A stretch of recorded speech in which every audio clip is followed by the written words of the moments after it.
bien, merci. Je suis vraiment très content de vous présenter cette personne qui a été mon mentor, Gunther Pauli, qui va beaucoup plus loin que l'économie circulaire. Vous avez parlé d'économie circulaire et c'est vrai qu'il en fait, mais ce que Gunther Pauli a présenté, on appelle ça l'économie bleue. Et c'est l'idée pratique qu'on pourrait polluer zéro sans subvention, sans écotaxe et en gagnant plus d'argent. On pourrait créer plus d'emplois, avoir une meilleure croissance en polluant zéro, en ayant zéro déchet. Et notamment en s'inspirant de la nature, bien entendu, parce qu'il n'y a pas de déchets dans la nature. Quand les feuilles tombent des arbres dans une forêt, on ne subventionne pas les vers de terre, il n'y a pas d'écotaxe, on n'organise pas de système de ramassage. Donc dans la nature, il n'y a pas de déchets. Pour la petite histoire, dans la nature, il y a eu des déchets, on l'oublie, mais il y a eu deux grands déchets parmi tous les déchets que la nature a su produire il y a très longtemps, le bois et l'oxygène. L'oxygène et le bois ont été dans l'histoire de la biologie les deux pires déchets jamais produits par les systèmes vivants. Quand l'oxygène est apparu sur Terre, eh bien, ça a causé la grande oxygénation, c'est comme ça qu'on l'appelle en géologie. Et la grande oxygénation, c'était un déchet, les cyanobactéries qui produisaient cet oxygène ne l'utilisaient pas elles-mêmes, c'était purement un déchet pour elles. Et il s'est accumulé dans l'atmosphère, dans les océans. Et l'oxygène, ça oxyde, c'est très dangereux pour l'ADN. ADN, ça veut dire acide désoxyribonucléique parce que l'ADN a évolué pour se protéger de cette attaque de l'oxygène. C'est pour ça que dans les cellules animales, il est dans un noyau qui le protège de l'oxygène, notamment. Eh bien, cet oxygène qui est apparu abondamment sur Terre a causé cette grande oxygénation qui a été une des pires extinctions de l'histoire naturelle. Et pourtant, c'est grâce à l'oxygène que la Terre est verte et bleue aujourd'hui. L'ozone, c'est du trioxygène, ça renvoie du bleu dans notre direction. Et la Terre apparaît bleue aussi par cette présence d'eau et cette présence d'oxygène dissous dans les océans. Le bois, deuxième déchet, quand il est apparu, aucun organisme ne savait le digérer. Il n'y avait pas d'organisme sur Terre qui pouvait digérer le bois. Et ça a donné la période géologique du Carbonifère, où le charbon s'est accumulé, où en fait c'était du bois qui s'accumulait dans les océans et qui ensuite, finalement en coulant au fond des océans, a formé les gisements de charbon qui ont été à l'origine de la révolution industrielle telle qu'on la connaît aujourd'hui. Donc il a fallu attendre des millions d'années avant que des champignons apparaissent en biologie avec les enzymes capables de digérer le bois. Donc des choses comme l'oxygène et le bois ont été des déchets, ce sont des opportunités aujourd'hui. Les travaux de Gunther Pauli invitent à faire ça pour la totalité des déchets, de voir tous les déchets comme des opportunités. Et si je devais résumer vraiment sa pensée et son travail, aujourd'hui, quand on demande à quelqu'un de nous dessiner une usine, en général, il va vous dessiner des toits pointus, une grande cheminée avec de la fumée qui en sort. Bon. Et c'est comme ça qu'on voit une usine depuis 200 ans, c'est comme ça qu'on voit la création d'emplois depuis 200 ans, des toits pointus, une grande cheminée, de la fumée qui sort.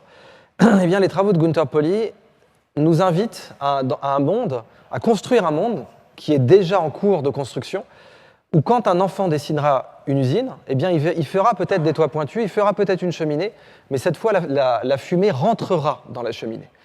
Les usines seront consommatrices de déchets.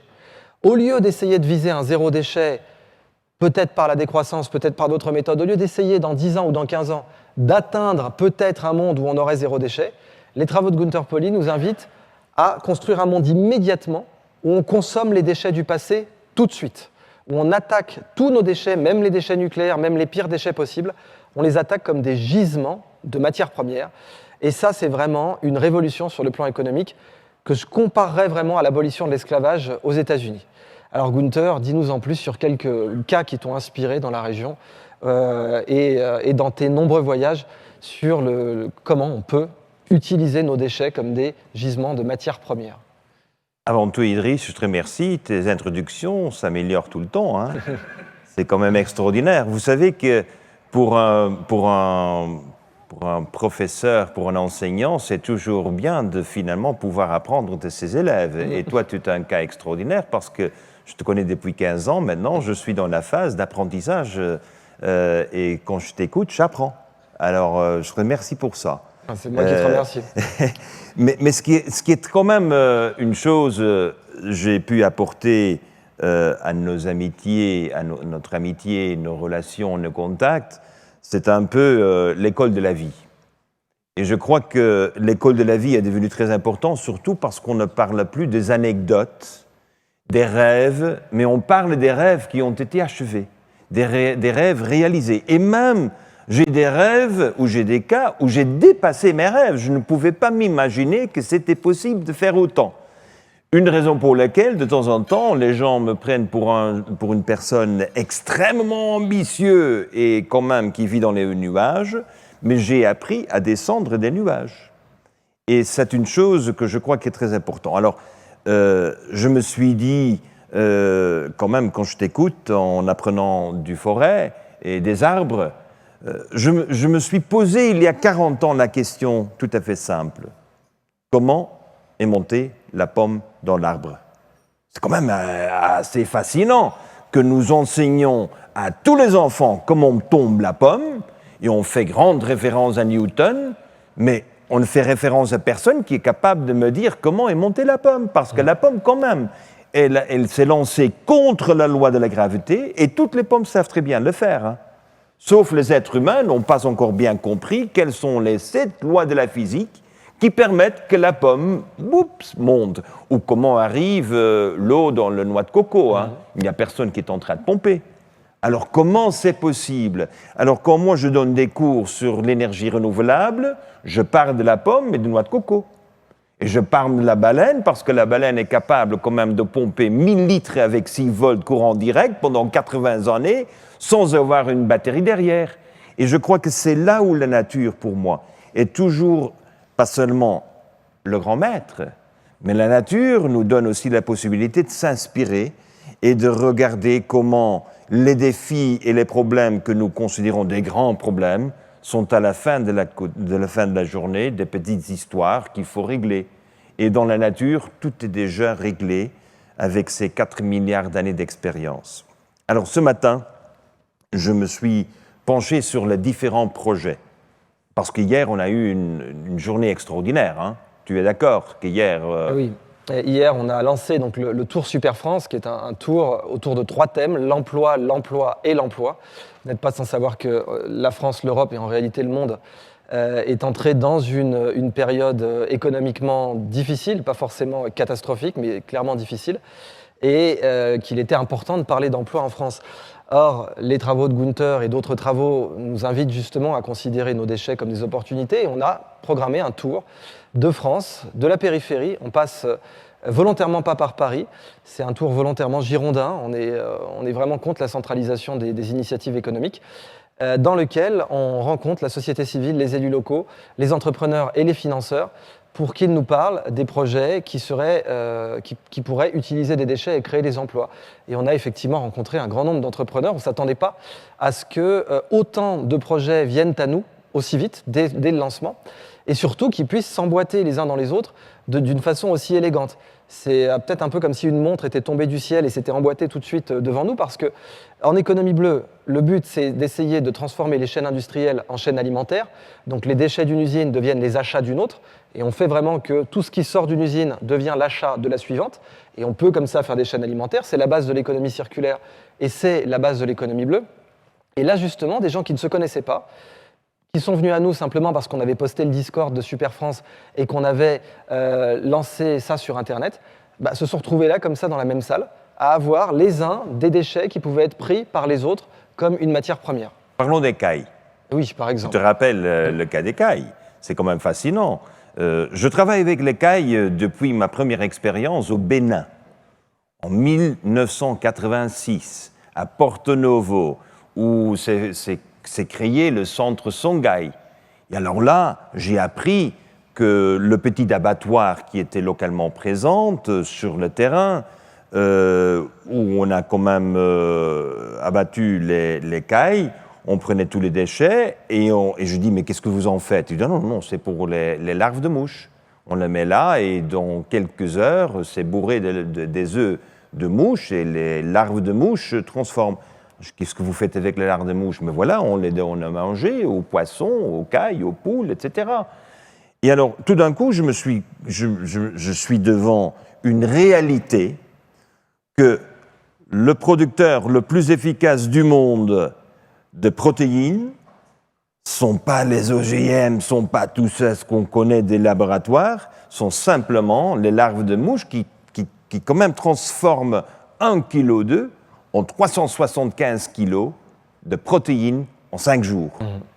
Et alors l'avantage, c'était que si on a l'écaille, c'est pas seulement pour la nourriture d'écailles, c'est aussi pour avoir des œufs.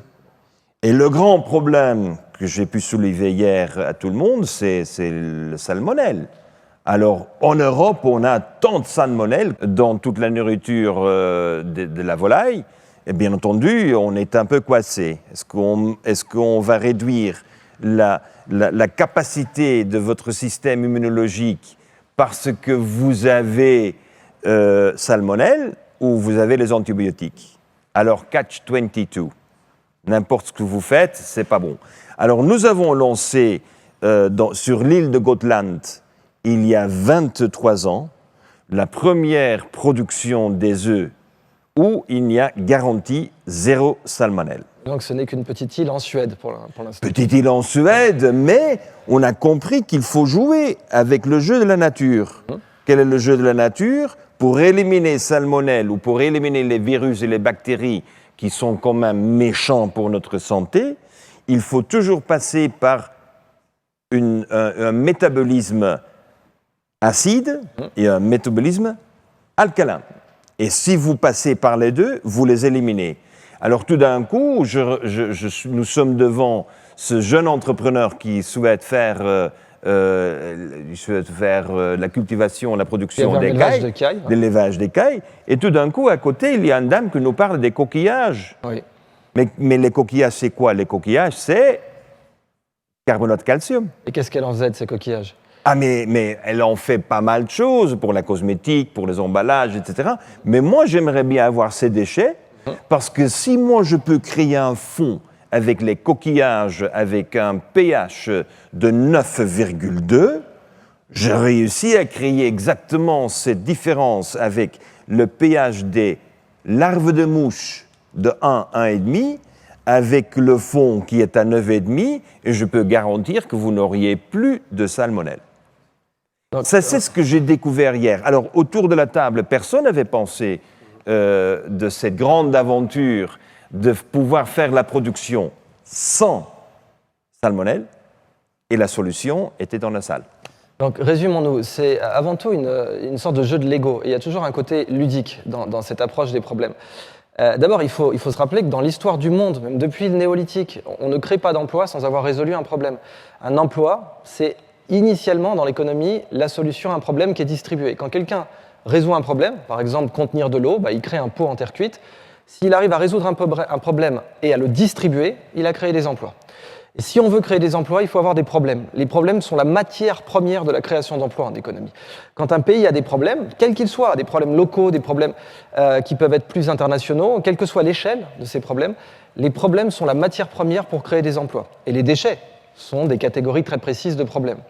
Mais ce sont peut-être les plus intéressants d'ailleurs au XXIe siècle. Donc résumons-nous sur ce cas-là. Gunther connaissait déjà la culture des larves de mouches. Ça paraît pas très glamour, mais c'est très intéressant et très prometteur. En Afrique, d'une part, il est connu aujourd'hui que le simple élevage des poulets, le simple fait d'avoir des basses-cours dans les fermes familiales, réduit l'occurrence de la malaria, parce que les moustiques femelles ne vont pas pondre proche des poules. Ils repèrent l'odeur des poules et ils évitent les poules pour leur site de ponte parce qu'ils savent que les poules risquent de se nourrir sur leurs larves. Donc le simple fait d'avoir des poules en petit élevage, en petite basse-cour en Afrique peut réduire de façon très significative l'occurrence de la malaria, qui est encore aujourd'hui la maladie qui tue le plus en Afrique. Mais Gunther avait aussi étudié donc dans les élevages tous ces déchets qu'on retrouvait. Alors, c'était des poules au Bénin ou c'était des cailles déjà aussi? C'était des cailles? On a démarré avec les cailles et les poules, les deux ensemble. Donc, avec Gallinacées et Qualidés, tous ces déchets, les tripes, etc., sont jetés dans les filières européennes. Ils sont brûlés même, brûlés, purement et simplement. Ça consomme de l'énergie et ça ne rapporte rien. À 200 € la tonne. Ah, 200 € la tonne. C'est ça qui est dingue. Et alors qu'on pourrait cultiver des mouches dessus. Et les mouches sont parmi les meilleurs producteurs de protéines au monde. Si on veut transformer une biomasse en une quantité de protéines très abondante, les larves de mouches ont des performances extraordinaires. Et en plus de ça, elles peuvent désinfecter. Ce que Gunther signalait, parce que les mouches ont évolué pour survivre sur des charognes. Et en fait, leur cycle de croissance s'opère sur des charognes. Donc elles ont une capacité à résister aux infections qui est exceptionnelle, notamment parce qu'elles sont très acides. Et donc les larves de mouches ont un pH très faible, autour de 1, très acide qui leur permet de résister aux bactéries. Donc, on se retrouve avec... et il ne faut pas oublier que... Oui, vas-y. Ils ne résistent pas seulement, détruisent la totalité. Oui. Il n'y a même d'ADN qui reste. C'est-à-dire, on a dissolu la totalité des virus et des bactéries. Oui, C'est une larve de mouche, force il n'y a plus rien. extraordinaire. C'est effectivement un désinfectant naturel et en plus, donc, c'est pas un bon aliment pour les poules, c'est le meilleur aliment pour les poules. Céréales plus larves de mouche, et larves de mouche en majorité, donc du 60% ou 80%, c'est l'aliment idéal pour les poules. Donc on se retrouve à avoir utilisé un déchet, à avoir produit l'aliment idéal pour les poules ou les cailles et leur avoir fourni. Et donc ensuite, pour parler de ces coquillages, on avait rencontré ces entrepreneurs qui utilisaient les coquillages broyés dans l'industrie cosmétique, dans l'industrie de la nutrition, pour faire soit des emballages, soit des adjuvants ou des compléments à l'administration de compléments nutritionnels. Et puis certains travaillaient même sur le byssus de moule. Ça t'a inspiré, ça aussi? Eh ben, c'était encore une fois qu'on est là-dedans. Tu sais, Idriss, la force de la créativité humaine, c'est qu'une fois qu'on fait une découverte, on est prêt pour faire une autre découverte. On a fait la deuxième et la troisième découverte, on fera la quatrième découverte. Et je crois que c'est ça la force d'un territoire qui est quand même propice pour l'innovation. C'est là où on accepte les surprises, on accepte le hors du commun, on accepte que quand même c'est extraordinaire de savoir quelque chose qu'on ne savait pas auparavant. Et on a ce réflexe de fond d'en faire une belle affaire. Oui, et de créer des emplois. Et de créer des emplois. Parce que pour les emplois, il faut avoir des plus-values. Sans plus-value ne fonctionne pas. Et justement, pensez qu'il faudrait réinterroger cette notion de déchet. Économiquement, la définition d'un déchet, elle est très simple. Un déchet, on le définit en économie comme quelque chose dont la valeur est négative. La définition stricte d'un déchet pour un économiste, c'est quelque chose dont le prix est négatif. Pour le prendre, il faut vous payer.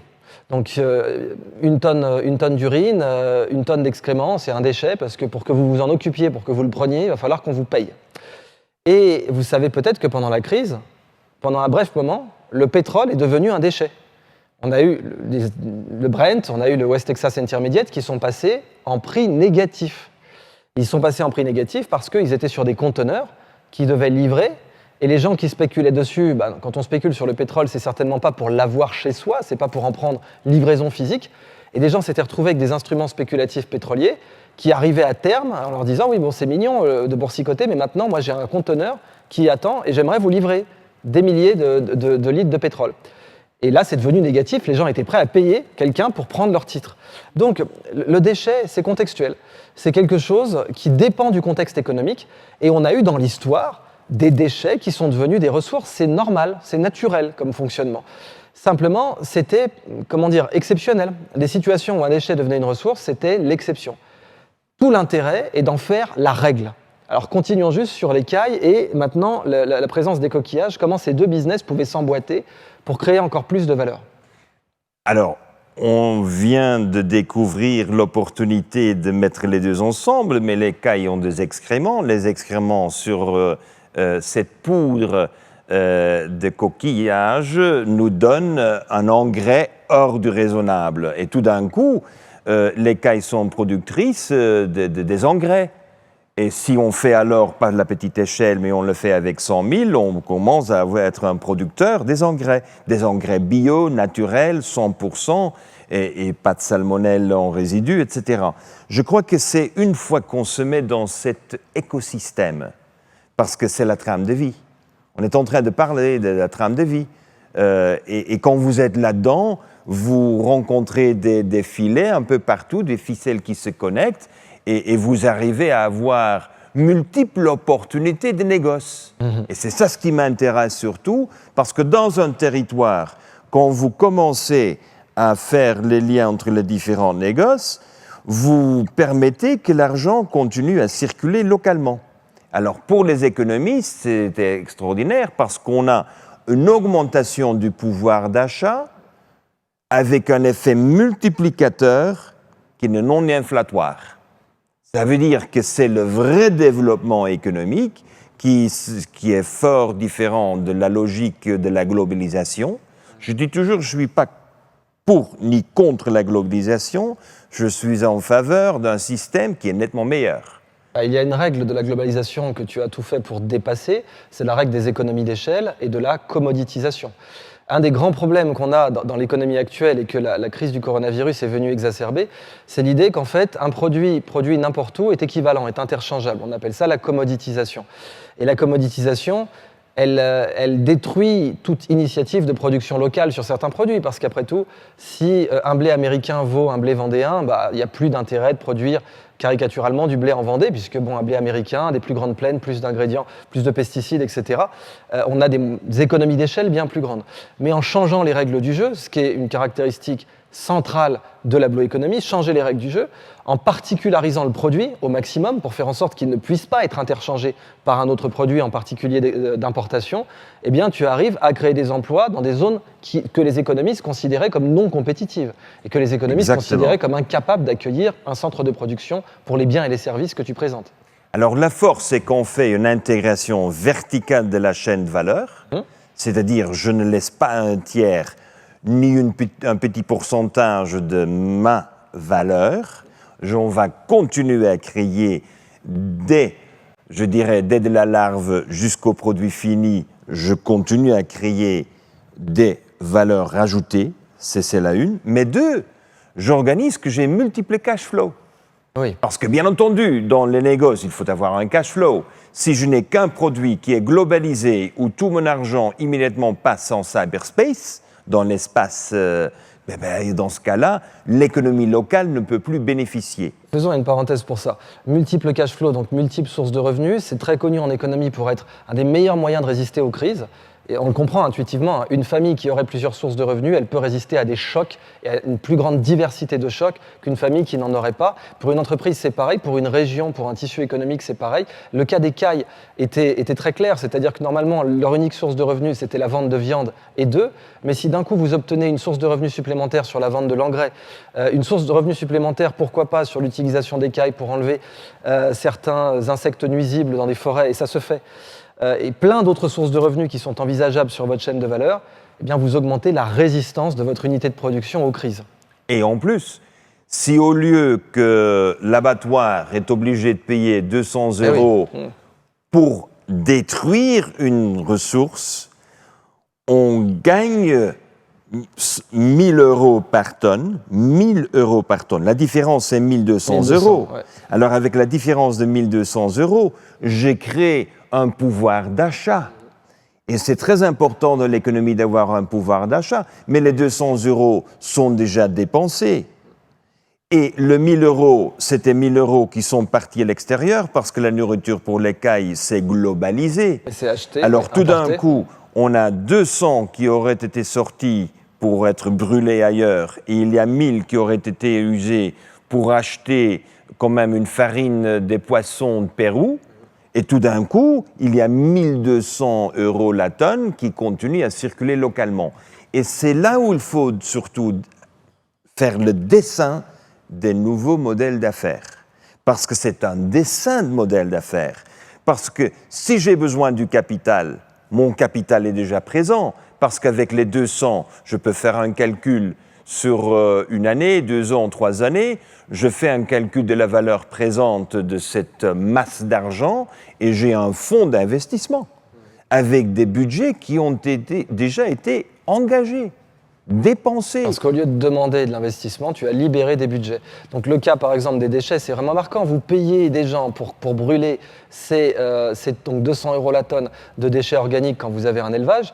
Voilà, si du jour au lendemain quelqu'un arrive en vous disant non seulement vous n'aurez plus besoin de payer quelqu'un pour les brûler, mais en plus c'est une ressource, ça va vous rapporter de l'argent, vous vous retrouvez avec une nouvelle enveloppe budgétaire qui ne vient de nulle part. Vous ne l'avez pas demandé en subvention, vous ne l'avez pas demandé à un investisseur ou à un banquier. Elle est là immédiatement disponible dans votre propre exploitation. Et c'est ce mécanisme-là qui peut être appliqué dans énormément de projets industriels, pas seulement dans l'élevage, dans l'industrie lourde. D'ailleurs, tu pourrais nous parler de El Hierro, tout ce que vous avez fait là-bas, sur cet écosystème insulaire, où là, c'était donc encore plus isolé, avec des défis encore plus grands, aucun débouché d'exportation possible. Au départ, cette étude de cas, elle était catastrophique. L'étude cas, vue avec des lunettes type McKinsey. Tout à fait, ouais. alors l'analyse traditionnelle vous amène la catastrophe parce qu'il n'y a pas de solution. Et c'est là où on commence à voir une géopolitique qui se met en marche, où on a dit, ben voilà, cette petite île, c'est bien pour mettre des radars pour les Américains. Et Justement. on va gagner un peu d'argent avec les Je Américains. vais faire cette parenthèse là-dessus, parce que quand tu as dit McKinsey, donc il y a des grands cabinets de conseil dans le monde, le Boston Consulting Group, McKinsey, E.T. Kearney, etc. Et ils ont une très forte consanguinité intellectuelle, ils ont tendance à penser de la même façon. Et moi, j'ai connu les travaux de Gunther spécifiquement parce que j'enseignais à l'École centrale Paris et je devais enseigner le management classique. Et j'ai enseigné pendant 7 ans dans cette école. Et j'étais totalement déprimé. Parce que on m'enseignait le management classique, c'est une entreprise perd de l'argent, il faut qu'elle licencie tant, il faut, voilà, c'est comme ça, c'est écrit, c'est une règle de la physique, on ne peut pas négocier, donc il faut licencier, il faut augmenter les économies d'échelle, etc. C'est la seule façon d'être compétitif dans la mondialisation. Et je trouvais que c'était nul comme approche et que j'avais rien d'autre à enseigner. On ne me donnait pas de sources et je préparais des élèves, c'était autour de 2010, qui allaient rentrer sur le marché du travail en 2015, 2016. Je me disais, c'est criminel de mettre sur le marché du travail des élèves comme ça, qui vont avoir dans la tête des manuels qui datent des années 70 et qui ne sont plus du tout adaptés à l'économie qu'on a actuellement. Et puis je suis tombé sur les travaux de Gunther Pauli, et là, ça a été une révélation. Alors en fait, j'avais commencé à les étudier avant, mais la perspective de les enseigner à des premières années de Centrale, ça m'avait échappé. Alors quand je me suis rendu compte à Centrale que jamais j'aurais la latitude d'enseigner totalement les travaux de Gunther Pauli, j'ai claqué la porte, je suis parti et je me suis mis à donner des cours aux entrepreneurs directement. Et c'est comme ça que je me suis retrouvé au CERA, à l'APM, au MEDEF, etc. Et c'est là que j'ai découvert cette idée que ces manuels qui sont vraiment vieux, qui sont plus du tout adaptés au monde, qui n'ont que économie d'échelle à la bouche, qui n'ont que commoditisation à la bouche, n'étaient pas corrects ni pour notre tissu social, ni pour l'avenir en fait, de nos enfants. Et là, tu disais pour El Hierro, ces cabinets-là, donc de consulting, disaient le seul intérêt de votre île, c'est d'y mettre une base militaire. Il n'y aura pas d'autre intérêt économique, vous ne pourrez rien faire sur cette île. Donc El Hierro, c'est aux Canaries, c'est à 3 heures de Madrid en avion. Et tous les spécialistes qui facturaient 2000 € de l'heure, enfin 2000 $ de l'heure, disaient, voilà, écoutez, d'après nos études, la seule perspective pour créer de l'emploi chez vous, c'est d'avoir une base militaire. Alors, quelle a été la vôtre, du coup ? Mais je crois qu'on peut le résumer en le plus succinct possible, c'est-à-dire, on a dit, quelle est la vie, quelle est la trame de la vie sur cette île ? Sont les pêcheurs, sont les vignes, sont les moutons, et les chèvres, et c'était l'abattoir qu'on avait fermé. Et tout d'un coup, on a développé un projet pour les poissons, pour la pêche. Aujourd'hui, tout est la pêche à la ligne, et on ne va jamais rapporter au port des femelles avec des œufs. Parenthèse importante aussi. Si vous voulez bien lever la main dans cette salle, les personnes qui pensent qu'il n'y a vraiment pas d'alternative à la surpêche là aujourd'hui. On est d'accord qu'on est dans une situation de surpêche catastrophique dans le monde. Qui pense ça ? Personne d'autre ? On vous a jamais dit, vous savez, on a utilisé toutes nos ressources là au mois d'août, on consomme 1,5 planète à peu près à partir du mois d'août, on est déjà en train de consommer beaucoup trop par rapport à ce que la planète peut offrir. Et pour les stocks de pêche, je peux vous dire que c'est faux. D'un point de vue rigoureux, c'est faux si et seulement si on arrête de pêcher les femelles avec des œufs. C'est ça, le petit détail important. Personne, technologiquement, se dit, mais c'est même pas envisageable qu'on ait un système de sélection pour nos méthodes de pêche. C'est normal, on a des filets en nylon. Un filet en nylon, c'est pas quelque chose de très intelligent. Ça va pas discriminer entre une femelle avec des œufs et une femelle sans œufs. Les dauphins ou les baleines, ça fait partie des travaux biomimétiques de Gunther et de ses collègues. Les dauphins et les baleines ont une capacité de pêcher avec des bulles. Ils produisent des bulles et ils font des rideaux de bulles qui leur permettent d'encercler les poissons et ensuite de les attraper. Et ils ont une capacité, observée dans la nature, à produire des bulles qui peuvent discriminer entre des femelles gravides ou non gravides. Ce qui est très intéressant. Rappelle-moi combien d'œufs... C'est très intelligent. Et très intelligent, effectivement. C'est la vraie intelligence, quand même. Intelligent pour Qui veut manger une femelle avec des œufs ? Aucun intérêt sur le plan écologique ou économique. Aucun intérêt. Rappelle-moi combien d'œufs a un Saint-Pierre, du coup ? La femelle Saint-Pierre, saine et presque grand-mère, elle aura 300 millions d'œufs. 300 millions d'œufs. Mais aujourd'hui, nos systèmes de pêche sont absolument incapables de protéger les femelles avec des œufs. Alors, à Yellow, Alors- qu'est-ce que vous avez fait? Alors, on a créé cette réserve où seulement les femelles prêtes à pondre avaient le droit d'y être, Quelle surface? 5 km². C'est rien, hein. 5 km² de mer. Juste la préservation. El Hierro, ça fait quelle taille à peu près comme île? Ah non, c'est 60 km². Voilà, et là c'est le littoral en plus. Donc 60 km² de terre, on prend 5 km² de mer, et ça a suffi à renouveler les stocks de Et pêche. aujourd'hui, on a une densité de stock de poissons qui est 10 fois plus élevée que la moyenne de l'Espagne. Bah, bien sûr. Et vous êtes les seuls à le faire pour l'instant. Et nous ne comprenons pas du tout comment est-il possible que nous sommes encore les seuls. Ça n'a pas de sens d'être les seuls. C'est la raison pour laquelle on se concentre là où on peut faire la transformation, et c'est toujours dans la périphérie, jamais au centre. Absolument. C'est pour ça que j'évite Paris, j'évite Berlin. On perd du temps là. On a des belles photos avec des personnalités, mais sauf la photo, vous ne vous rappelez plus rien. Alors là, on a commencé avec les pêcheurs. Aujourd'hui, les pêcheurs, en travaillant 4 heures par jour, font 75 000 € par an. 75 000 € de revenus annuels pour un marin pêcheur en périphérie de l'Espagne. Je vous laisse imaginer si ça fait partie du salaire moyen espagnol en ce moment. Alors, deuxièmement, on a les chèvres et les moutons. On a fait un calcul de la productivité, et bien entendu, on a changé le modèle de quelques très gros et tous les petits. On a mis une taille, la taille max est aujourd'hui de 50 chèvres. Comme ça, on peut connaître le prénom de chaque chèvre, de chaque mouton. On parle et elle vous donne du lait et 2 litres de lait par jour. Mais nous avons créé toute la filière pour créer les plus-values avec les yaourts, les crèmes glaces et avec les fromages, avec, bien entendu, des produits de territoire. Comment vous avez été compétitif là-dessus, si vous aviez des mais petites usines? C'est tout à fait simple, parce que quand vous achetez Danone, quand même, vous payez un prix qui est où le prix pour le lait est une toute petite fraction dans la totalité. Et nous avons fait alors le lien direct avec l'usine locale. Le yaourt est complété avec des fruits frais, bananes et ananas. Produits sur place. Produits cultivés sur place, bio évidemment. Et au même moment, on a pris toute une culture de récolte des herbes sauvages pour mettre dans les fromages. Là aussi, la règle principale, particulariser le produit pour ne pas avoir à le confronter à un produit international commoditisé qui sera forcément moins cher à produire puisque les volumes seront beaucoup plus grands. Et on augmente le contenu de nutriments. Oui. C'est-à-dire, ce n'est pas le volume. Oui. Nous avons des petits volumes avec des nutriments plus élevés. Ça veut dire que les enfants peuvent manger 30% de moins pour avoir les mêmes nutriments, et on a éliminé l'obésité. Alors là, c'est la santé quand même. Et une fois que les gens le comprennent, ils ne souhaitent plus avoir les fromages industrialisés, importés, soit de l'Espagne, soit de la France. Et alors, c'était un autre. Alors, on a travaillé avec les raisins, c'est-à-dire les vignes. On nous avait dit 247 petits producteurs, ça ne sert à rien. Aujourd'hui, nous sommes capables d'avoir cette usine opérationnelle qui produit 220 000 bouteilles par an.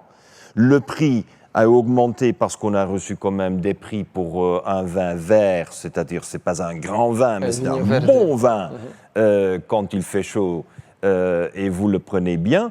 Alors on est devenu autosuffisant 70% pour les vins, mais j'ai oublié de mentionner, quand on paye 2,62 € par litre pour lait de chèvre, avec 50 chèvres, vous faites 80 000 € par an. Alors, on a eu l'immigration des jeunes qui sont arrivés, qui ont dit on souhaite faire carrière chèvre. Certains qui avaient un master, quoi, et qui sont venus pour s'installer comme bergers. Exactement. Ils savent bien faire le calcul jusqu'à le détail. Alors, tout d'un coup, on a une augmentation de demande eau, augmentation énergie, et on a dû refaire le système énergétique et distribution d'eau, parce qu'on avait pensé déjà que c'était vendu avec les Américains. Alors comment ils produisaient leur électricité Alors avec des générateurs diesel, ça coûtait à Lille quand même 9 millions d'euros par an. Et je dis avec 9 millions d'euros par an, j'ai un budget de 90 millions. Ah oui, sur 10 ans. Et on a financé un projet qui a coûté à la fin de la journée 87 millions d'euros, mais qui dégage aujourd'hui 3 millions d'euros nets au budget de la ville, de l'administration de Lille. Alors quelle était la forme de ce projet ? Alors la forme, c'est qu'on a pris simplement les moulins d'il y a 20 ans, il y a l'éolienne. On a fait l'éolienne, mais on a immédiatement désaliné, tout à fait sans, mais on a désaliné et on a pompé l'eau dessalinée en haut. Comme ça, on avait automatiquement la distribution de l'eau dans toute l'île. Et dans le cas où il n'y a plus de vent, on a besoin d'électricité, eh bien voilà, on a l'hydro. Ouais, ça nous ramène à ta fable de comment la pomme est montée dans l'arbre. Et, il faudrait qu'on en reparle parce que c'est vraiment une très belle métaphore. Aujourd'hui, le problème numéro 1 des énergies renouvelables, c'est le stockage. Les systèmes de stockage, les énergies renouvelables ne produisent pas de l'énergie quand on le veut, comme l'éolien, comme toutes les autres formes, même le marémoteur, qui pourtant est évidemment beaucoup plus prévisible. Mais on a ce problème de stockage. Et la demande connaît des variations aussi bien saisonnières que contextuelles pour l'électricité. Et le meilleur stockage qu'on connaisse aujourd'hui, c'est de faire monter un volume d'eau. Ce n'est pas une batterie. Une batterie, c'est intéressant pour une automobile, etc. Mais le meilleur stockage industriel que l'on connaisse pour stocker de l'électricité, c'est d'avoir un volume d'eau en hauteur. Et c'est comme ça qu'un barrage hydroélectrique fonctionne. Par exemple, Hydro-Québec, aujourd'hui, donc au Canada, perd de l'argent chaque année parce que leur barrage sert tout de même aussi à garantir le niveau d'un lac de retenue. Et plusieurs mois par an, ils sont obligés de laisser passer l'eau dedans et ils ne font rien avec cette électricité. Et c'est des millions de dollars, des millions de kilowattheures, plus que des millions de kilowattheures, des centaines de millions de kilowattheures qui sont générés pour rien, parce qu'au moment où ils sont générés, il n'y a personne pour les consommer. Mais quand on a un volume d'eau en hauteur et qu'on peut décider exactement quand on veut, quand on ouvre les vannes pour faire tourner la turbine, eh bien on a, à l'heure actuelle, un des meilleurs systèmes de stockage d'électricité à l'échelle urbaine possible. Or, vous aviez déjà ce volume d'eau. Pourquoi, d'ailleurs ? Alors, c'est un ancien volcan qui nous a laissé ce cadeau. On n'a pas dû le construire, un cratère est déjà fait, c'était un cadeau de la nature et de l'histoire de la géologie. Est-ce que les gens de McKinsey auraient pensé à ça ? Ils auraient dit peut-être qu'il aurait fallu construire. C'est un volcan, on ne peut surtout pas construire là. Voilà, ouais. Mais tout d'un coup, dans la discussion avec les élus hier, il y avait des questions de mobilité. Et on s'est posé la question, qu'est-ce qu'on fait avec la mobilité ? Eh bien, c'est exactement ce qu'on est en train de faire, parce que nous avons bien entendu des réserves, on a l'éolienne, mais maintenant on souhaite quand même éliminer toute l'importation de tout le pétrole sur l'île. Et bien entendu, la mobilité consomme encore trop. Et ça, vous l'avez fait, plus aucune importation de pétrole sur l'île à Elia. C'est le projet que vous avez en cours, ça ? Voilà, c'est le projet en développement. On a décidé d'acheter 5 cerfs-volants, des cerfs-volants, et les cerfs-volants sont équipés avec un yo-yo.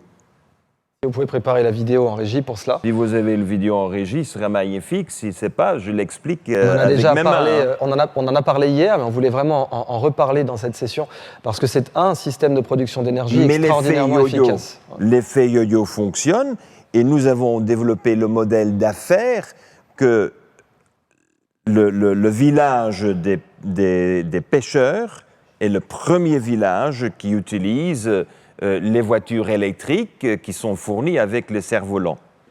Mais les batteries des voitures... fournies, il n'y a pas un cerf-volant attaché à la voiture.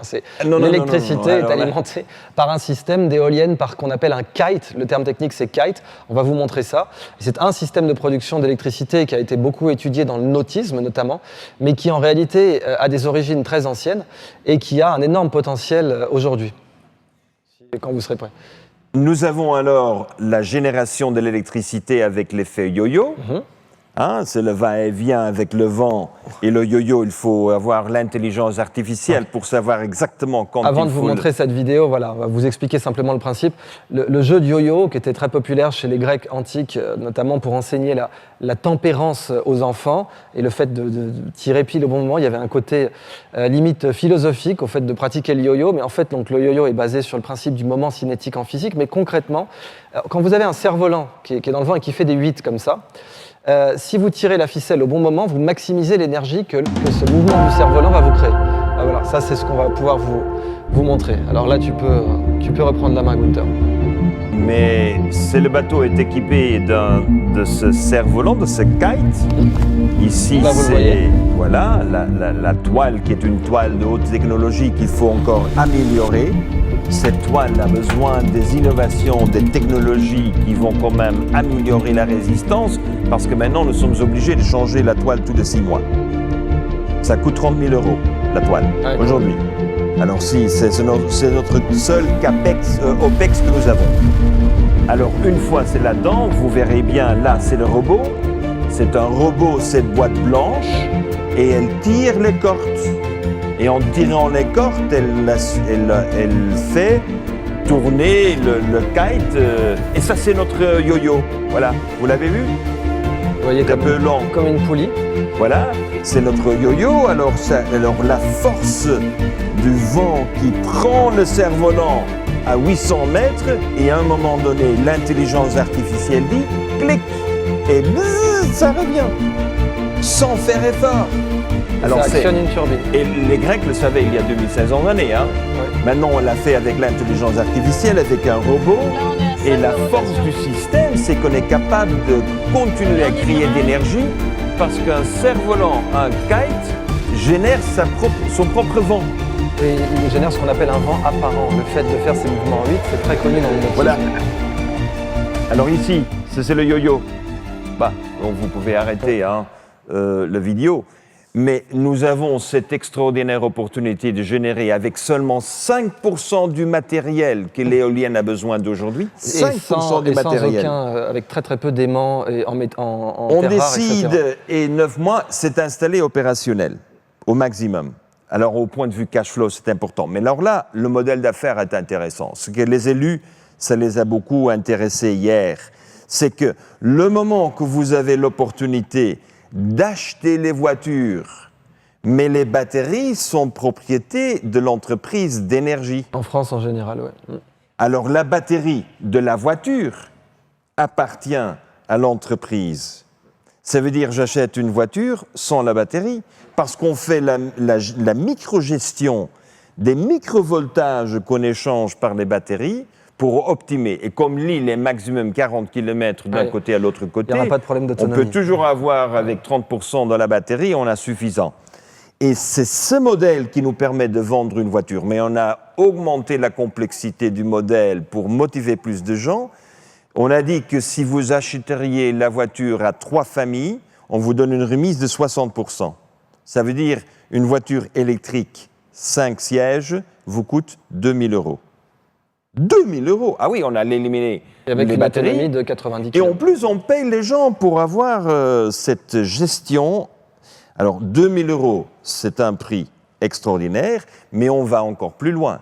Dans le cas où vous êtes capable que la voiture roule 16 heures par jour, vous payez 0 pour l'électricité. Ça veut dire qu'on change complètement. C'est le gouvernement local qui a mis ça en place ? Alors, avec l'entreprise locale qui appartient au gouvernement local. C'est la seule entreprise locale énergétique. On m'avait dit que ce n'était pas possible, que le gouvernement ne le permettrait jamais. Eh bien, nous avons appris que quand même, ils étaient contents de se débarrasser de ce problème. Alors qu'aujourd'hui, en France, par exemple, dans d'autres îles, la Nouvelle-Calédonie, par exemple, qui est plus un archipel, eh bien, on a une des plus grandes quantités de Porsche Cayenne par habitant et on importe le pétrole, alors que c'est comme El Hierro, on a plus de 300 jours de soleil par an et un vent aussi très abondant. Alors, 500 familles ont 60 voitures. C'est la mobilité moderne. On partage, mais on partage avec des incentives. Et avec une application. Voilà, tout est sur une petite application, mais le grand avantage, c'est qu'on a un incentive. J'ai vu hier chez les élus qui m'ont dit, mais Günther, je suis le maire et je coordonne 12 communautés, 11 il m'a dit, 11 communautés, je suis prêt de le réaliser chez nous. Et ça nous donne un avantage parce que la gestion intelligence artificielle, encore une fois, parce qu'on intègre le cerf-volant avec les voitures, la mobilité, etc., on est devenu vraiment ce que tu proposes depuis des années, Idriss, une société intelligente qui a libéré ses cerveaux. Ça résume assez bien l'idée, mais on a voulu vous parler des Canaries, pas parce que c'est loin, mais parce que c'était un beaucoup plus grand défi. C'était très loin de Madrid, il y avait une consommation de capital très grande pour l'importation, et c'était en train de se dépeupler concrètement. Les jeunes partaient, non seulement c'était en train de se dépeupler, mais la pyramide des âges était en train de s'inverser, quoi. On n'avait que des gens de plus de 50 ans qui voulaient rester sur l'île par tradition ou par nécessité familiale. Et là, d'un coup, on se retrouve avec une population en croissance, des emplois créés, etc., dans un endroit qui était intrinsèquement plus compliqué que toutes les régions qu'on va visiter pendant le Tour Super France.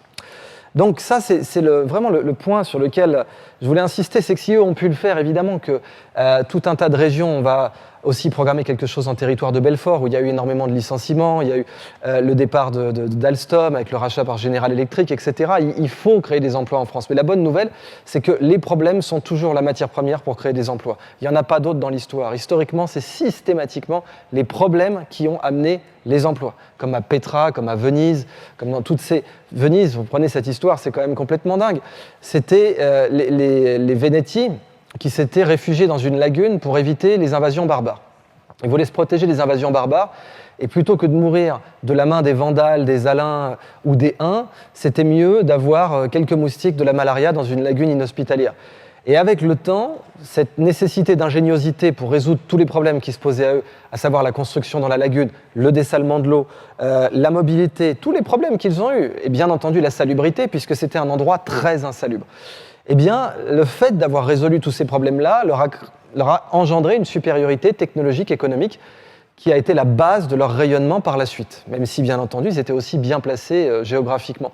Et Petra, c'est une merveille aussi, une ville en plein désert créée par les Nabatéens, parce qu'ils avaient mis au point une technique pour récolter l'eau à partir de la brume le matin dans le désert, donc la petite rosée du matin, ils sont parvenus à la récolter, et ils ont pu avoir jusqu'à 30 000 habitants en plein désert. Ça rappelle beaucoup ce que tu as fait à El Hierro, finalement. Mais hier, avec les élus, on a aussi un autre débat sur le fibre optique. Ah oui. Parce qu'apparemment, la région va être une ou la première ou la deuxième de la France qui vont avoir un réseau fibre optique à 10 terabits. Alors, imaginez-vous quand même, 10 terabits, c'est un bon débit, hein. Mais qu'est-ce qu'il y a derrière ?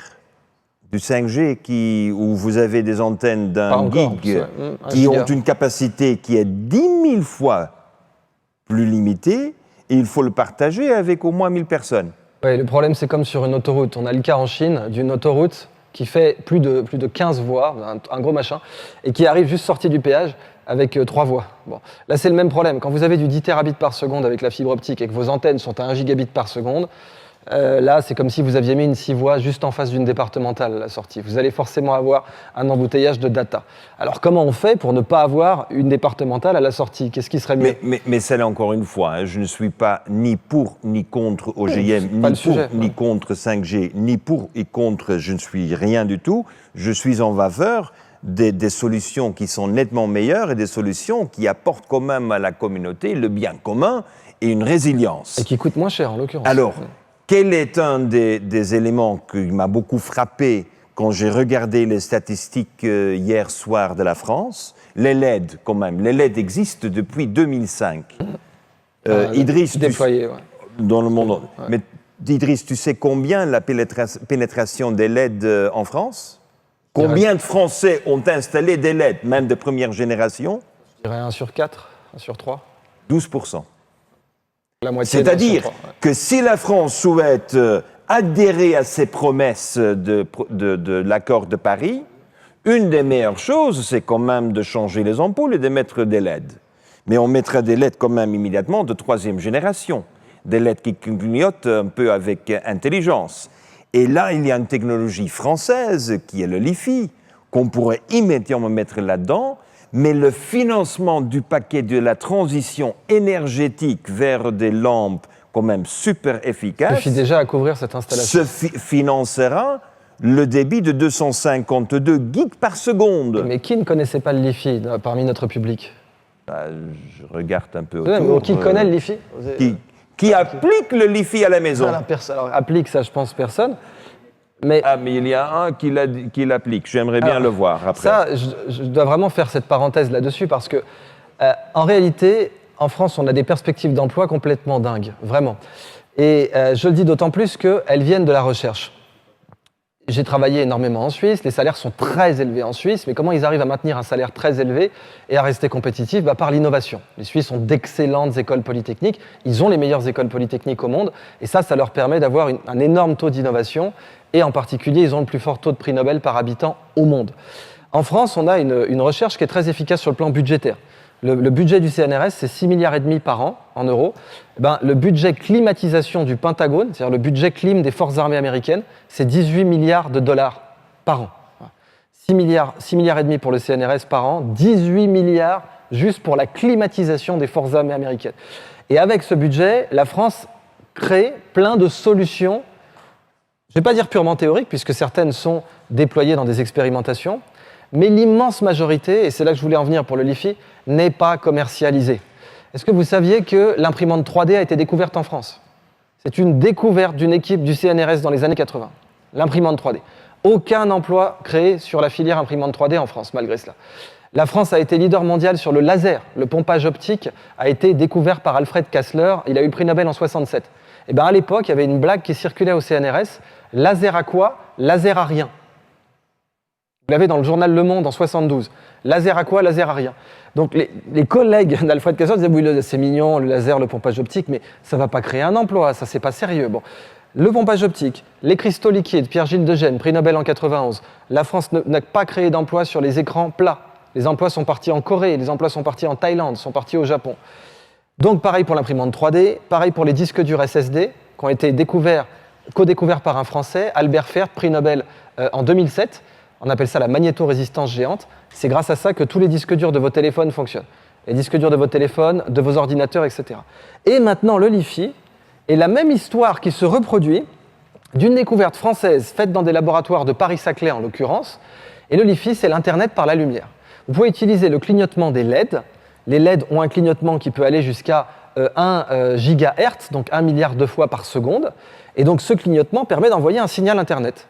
01, 01, 01, clignote pas. Et on peut l'utiliser directement à partir des LED qui sont disponibles, qu'on a déjà installés pour s'éclairer.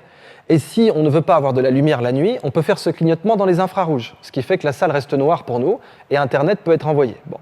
Donc on a cette technologie où on envoie Internet beaucoup plus vite qu'avec la 5G, sans aucune nouvelle installation. Vous avez la fibre qui amène jusqu'à votre maison et le terminal, c'est la LED. Vous avez une bien meilleure connexion, donc un bien meilleur débit, zéro coût d'infrastructure virtuellement. Comme tu disais, les éventuels coûts d'infrastructure sont déjà couverts par les programmes de toute façon de conversion des ampoules vers la basse consommation. Et on a, voilà, ça, cette technologie est immédiatement disponible. Alors, ma proposition avec les élus hier était que, rassurons-nous, que les maires des communautés, des villes qui étaient avec nous hier sont les premiers qui vont avoir le LiFi. Donc les maires devraient exiger d'avoir des installations LiFi. Et les installations seront alors à la mesure, devraient m'exploiter. Qui serait content avec ça ? Oui. Les gamers ? Les gamers. Et les premiers, ce sont les jeunes, dans les gamers. Dans le temple du gaming, oui, le haut débit, c'est quand même idéal pour le gaming, et en particulier pour le streaming qui crée des emplois. Le streaming de jeux vidéo, aujourd'hui, est devenu une filière industrielle mondiale dans laquelle des emplois sont créés, dans laquelle, bien entendu, il y a du sponsoring. Et pour faire du jeu vidéo en haute résolution et streamer, il vous faut une connexion exceptionnelle. Et 3D. Et ensuite, et pour on la entre 3D, le vrai monde de 3D, parce que si vous avez derrière le tuyau de 10 Tera, et vous avez quand même des possibilités de connecter chaque lampe. Alors là, il y a 50 lampes, on peut mettre dans chaque lampe 1 gig. Donc 50 gigas par seconde. Alors 50 gigs par cette lampe. Alors là, on a un tuyau extraordinaire et on va avoir tous les jeunes qui normalement travaillent sur leur Fortnite dans le petit coin à la maison, vont tous sortir pour pouvoir se mettre sous la lumière. C'est un exemple parmi d'autres, on a la filière holographique aussi, donc on conclut là-dessus, mais réellement des solutions existent. Je voudrais terminer sur ce vers de François Villon qui disait « Je meurs de soif au pied de la fontaine ». On est comme ça en économie. On a des opportunités économiques de créer des emplois. Oui, 2020 va être une année exceptionnelle, dans le bon et le mauvais sens du terme, dans l'histoire humaine. La crise dans laquelle on est rentré est supérieure à celle de 2008. Mais on est préparé et on a une intelligence nationale exceptionnelle qui peut être convertie en emploi. De retour sur le plateau de l'Exploratorium avec un écho favorable évidemment à nos discussions en direct du Ludilab et en public, virtuellement et réellement. Alors autour d'Idriss Aberkane et de Gunther Paoli, nous ont rejoint des dirigeants du territoire de cette Silicon Vendée. Ils sont 3 et ont accepté d'apporter un témoignage en guise de réaction à ce que vous avez partagé, messieurs, sur cette économie circulaire qu'on peut bien sûr englobé dans un terme plus large et plus profond, l'économie bleue. C'est précisément ce que fait Rupture depuis sa création. Rupture présidée par Charles Barrault. À ses côtés, on accueille Jérémy Quentin et Alain Duret. Et je vais les laisser tout simplement apporter leur témoignage depuis cette aventure Rupture née il y a 2 ans déjà. 2 ans exactement. 2 ans exactement, Charles. Ouais. Rupture a été créée suite à une rencontre. Je pense que le micro. Alors, on va monter progressivement le volume, mais ouais, okay, voilà. Je laisse faire. En fait, il faut le laisser faire. Ça se passe super parfait. bien. Donc, on a créé Rupture suite à une rencontre avec Gunther. J'ai rencontré Gunther lors d'un séminaire APM. Et en 20 minutes de présentation de Gunther, j'ai tout à coup compris que l'économie était totalement en lien avec l'environnement. Et qu'on nous bassine, entre guillemets, depuis des années, que les choses doivent être séparées, que l'écologie est une contrainte, qu'on va tous mourir, etc., et qu'il faut décroître. Autrement, on passe pas du tout le cap. Et je me suis dit, enfin quelqu'un, par son expérience, par des cas concrets, ce qui est important, nous disait, il y a 2 ans, et nous le dit encore évidemment, que l'environnement est un levier incroyable de développement économique et sociétal.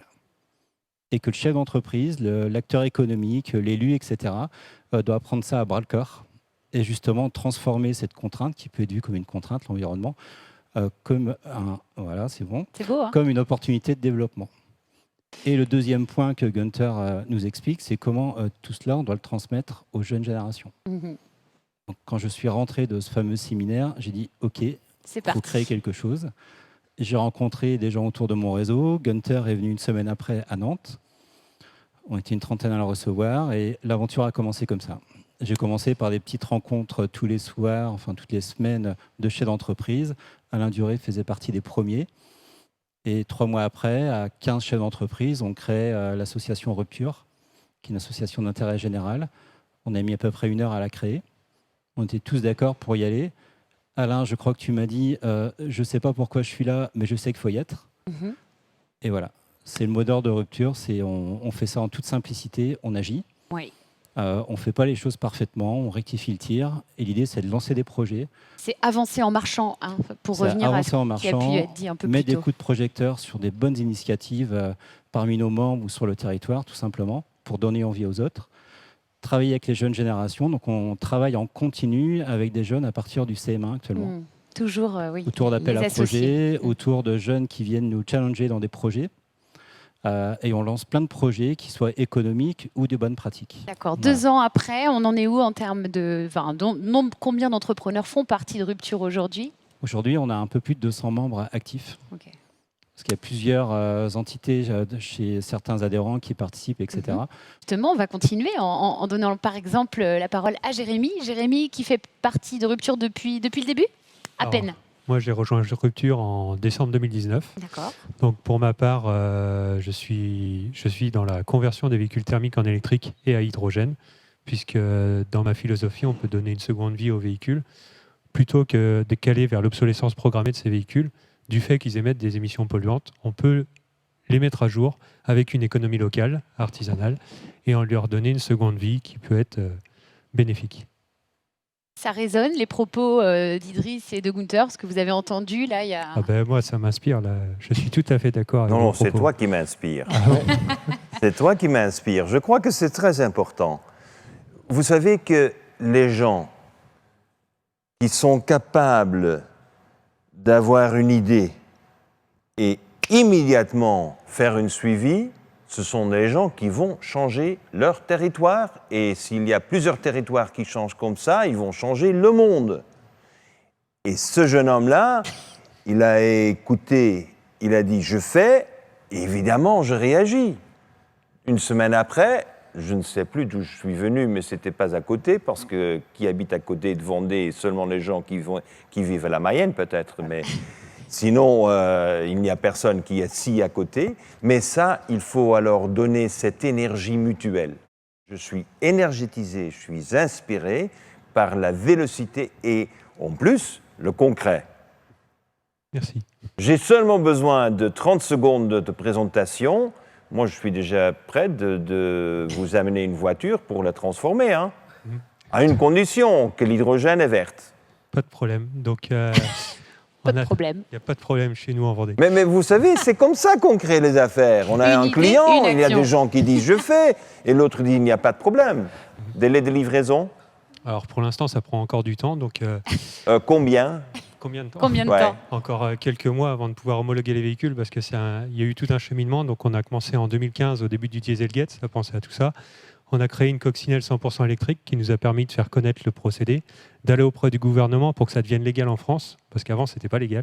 Ah oui, il y a Donc il aussi a fallu quelques... d'abord faire des quelques choses pour ça. barrières. Vous me dites que faire une entreprise, pour une entreprise qui transforme une bagnole qui émet des émissions, le mettre en hydrogène, c'est pas légal. Maintenant, si. Ah, Depuis Voilà. le mois d'avril, le mois d'avril, ça veut dire. il n'y a pas longtemps. Alors, Hier. bon travail. Voilà. Vous avez fait le lobby. Là, on a travaillé avec les ministères pour créer ce cadre légal. J'ai eu la chance de participer à l'intégralité de la rédaction des textes. Alors, Idriss, Et ça fait sourire Ouais, Idriss bravo. quand... Mais oui, ça me fait sourire parce que changer les règles du jeu. C'est ça en fait. là, voilà, en général, vous savez, c'est Tacite qui disait plus le gouvernement est corrompu, plus les lois sont nombreuses. J'entends une mouche voler là. Et effectivement, dans un environnement de crise, c'était, je ne sais pas à quel moment, des types se sont réunis à un bureau pour se dire on va interdire le rétrofit, c'est comme ça qu'on appelle ça, hein, le rétrofitting, de voitures thermiques en voitures électriques ou hydrogène. Je ne sais pas à quel moment des gens se sont réunis pour se dire tiens, ça c'est un nouveau truc qu'il faudrait interdire. Mais concrètement, parce que vous imaginez la proposition de valeur du truc. Vous allez sur la centrale, vous achetez la bagnole dont vous avez toujours rêvé, mais en état tas de boue, 500 000, 700 000 km, le machin il tourne plus, la courroie de transmission elle a été recousue par votre maman, le truc ne vaut plus rien. Mais vous avez la carrosserie. Et vous avez les essieux, et vous avez le châssis, qui lui, bon, n'est pas le premier truc à s'user normalement dans une voiture. Et là, leur garage, ils vous installent par exemple des batteries, moi je préfère l'électrique, des batteries dans le réservoir, à la place de la roue de secours. Ils vous mettent des moteurs entre les roues. En option, vous pouvez mettre 2 moteurs, donc là vous avez un truc qui va faire de 0 à 100 en 3 secondes. Et vous allez. Ah, mais 2 moteurs électriques, si jamais allez, on fait carbu, 15 000 balles, on met tout full option moteur électrique. C'est à ça qu'on obtient. Oui, alors il y a des règles quand même à respecter en France, c'est qu'on on va respecter la puissance voilà. d'origine. Ah, j'étais chaud là, ça y est. On va respecter la puissance d'origine et le poids vide du véhicule, donc on va pas. Bah, non alors, plus oui, mais si faire, on prend une carrosserie d'une vieille Porsche, Oui, voilà, qui avait une puissance d'origine de malade, mais elle est rincée le truc. oui, Et on elle fait gardera la même puissance que d'origine. Eh ben mais voilà. on va pas mettre 6-8 moteurs dans le Non, mais véhicule. on met Ah 2 non. moteurs Mais deux, électriques c'est et on bien. se retrouve avec quelque chose qui accélère plus vite qu'une Porsche, parce que la puissance d'origine, sauf qu'en électrique, on a toute la puissance de la 6e dès le démarrage. Donc même si on respecte les mêmes chevaux que la Porsche d'origine, eh ben, on va pouvoir démarrer beaucoup plus vite que la Porsche d'origine, vu qu'on sera en électrique. Mais Idriss, je préfère qu'on ne parle pas de la vitesse. Moi, j'adore On ça. c'est va, vrai. on va Mais t'as quand bien même raison. virer vers le bien commun et On va des autres continuer intérêts, dans si tu me cet état permets. d'esprit. Mais je voulais C'est juste. bien ce Il est recadrage, mon c'est fileuil, hein, important. alors j'ai le droit de le dire. Il a tout à fait le droit. Il a un pass pour ça illimité. Non, mais je voulais juste montrer le côté excitant de la chose. C'est pas seulement une corvée, allez, on va se mettre à l'électrique et tout. Parce que juste pendant longtemps, je sais que pour toi c'est évident. Pendant longtemps, on allait voir quelqu'un, on lui disait, tu vas rouler en électrique. Mais qu'est-ce que j'ai fait? Vous me demandez qu'est-ce que j'ai fait? Pourquoi je suis puni? Dans une entreprise, on disait à quelqu'un, tu vas avoir un véhicule de fonction électrique, et vous demandez, mais qu'est-ce que j'ai fait? Pourquoi je suis puni? Demain, ça peut devenir quelque chose d'excitant. Je voulais souligner ça. Merci beaucoup. Et on continue. Alors, on n'est pas dans le domaine des véhicules, mais plutôt de Alors moi, je l'immobilier suis, avec je Alain suis un Duret. maître d'ouvrage, plus vulgairement appelé promoteur immobilier. Et on était confronté depuis toujours à... On ne savait jamais quoi faire dans nos déchets de construction. On ne savait jamais quoi faire dans nos déchets de démolition. Et puis en plus, on voyait les conditions humaines de chantier s'aggraver d'année en année. Avec Rupture, Rupture a su fédérer différents acteurs de la construction, de la déconstruction. Et aujourd'hui, on dispose d'un terrain de jeu qui est énorme, puisqu'on va démolir le lycée Saint-Louis à La Roche-sur-Yon. Et aujourd'hui, on a des industriels qui vont récupérer les déchets pour fabriquer des parpaings, d'autres industriels qui vont récupérer les déchets pour fabriquer des revêtements routiers ou même voire tous les terrassements. On est en discussion avec un gros industriel de la menuiserie alu vendéen. Je ne donnerai pas le nom. Je donnerai pas le nom. Personne n'a Hein deviné d'ailleurs. Bon. Qui, on imagine, récupérer, recycler toutes les menuiseries alu qui sont présentes sur le lycée pour qu'ils nous fournissent derrière des menuiseries neuves. On a développé depuis quelques années aussi la modélisation en 3D via le BIM. Alors le BIM, c'est un système Business très anglophone. Non, ça veut dire Non. Building Informatic Building Modeling. Information Modeling. En clair, c'est la modélisation en 3D qui permet d'anticiper tous les modes constructifs. Et quand on sait que la meilleure façon de traiter les déchets, c'est de ne pas en faire. Aujourd'hui, on a un retour d'expérience, puisqu'il y a 3 ans, on a, sur un chantier, donné notre maquette à Saint-Gobain, qui a sa filiale Placo, et ils ont récupéré notre maquette 3D, et ils ont préfabriqué toutes les cloisons, logement par logement, qu'ils ont livré palettisées. Ce qui fait que le plaquiste n'a fait aucun déchet, quand on sait que sur un chantier, c'est lui qui fait le plus de déchets. Et en plus, en termes de confort de travail pour l'entreprise, puisqu'il avait juste... c'était un jeu de mécano, quoi. Donc c'était anticipé et en même temps anticipé Voilà. sur les déchets en moins produits. Voilà. Et aujourd'hui, on est en relation aussi avec Vendée Énergie pour ce futur chantier, pour imaginer l'hydrogène, puisque la Vendée est un département moteur sur la production d'hydrogène, pour voir comment on allait pouvoir, sur le chantier, fournir de l'hydrogène, peut-être au futur logement, mais ça, c'est vraiment des choses qu'on est en train de travailler avec Vendée Énergie. Et je vais redonner la parole à Jérémy, parce qu'il a aussi une autre idée sur le chantier. Ok. Donc, en écoutant un peu tout ça, on travaille aussi avec les entreprises du bâtiment pour pourquoi pas faire des chantiers aussi décarbonés en centre-ville, comme là où est le lycée Saint-Louis. Et on travaille sur la possibilité avec ceux qui feront les chantiers de transformer, de convertir les véhicules de chantier en électriques alimentés par l'hydrogène. Et oui. Donc ça, tout on ça, boucle la boucle. ça a été permis grâce à votre rencontre au sein de Rupture qui finalement fait juste bouger les lignes parce que ça semble être du bon sens tout ça. Quand on vous écoute, on se dit pourquoi ne pas l'avoir fait plus tôt. Je fais exprès de poser des questions un peu. C'est simplement candidates. que notre métier est un métier où il y a beaucoup de... Alors, je voudrais reprendre les termes de Jérémy. On est en France, on est un métier qui est très, très réglementé. Le maître d'ouvrage ne peut pas s'adresser aux entreprises. On doit respecter une Chacun chaîne dans son univers. avec un architecte, une maîtrise d'œuvre, avec des bureaux de contrôle.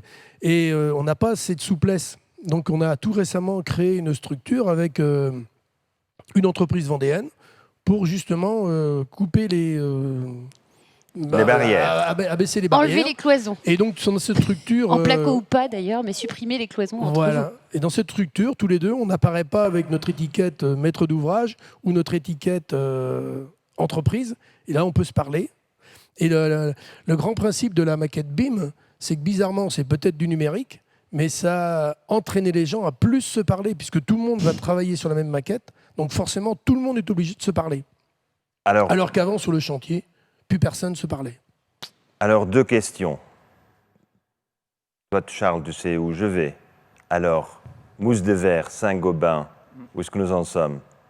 Nous en avons parlé. Ce n'est pas le moment de faire un premier projet de Mousse de Verre. Alors, est-ce qu'on peut expliquer pour tout le monde que veut dire Une petite conversation nom de entre code nous deux, Mousse parce de- que je Mousse l'avais de Verre. déjà challengé avant pour dire, alors, Mousse de Verre, si vous parlez Saint-Gobain, Saint-Gobain est installé dans votre région. Oui.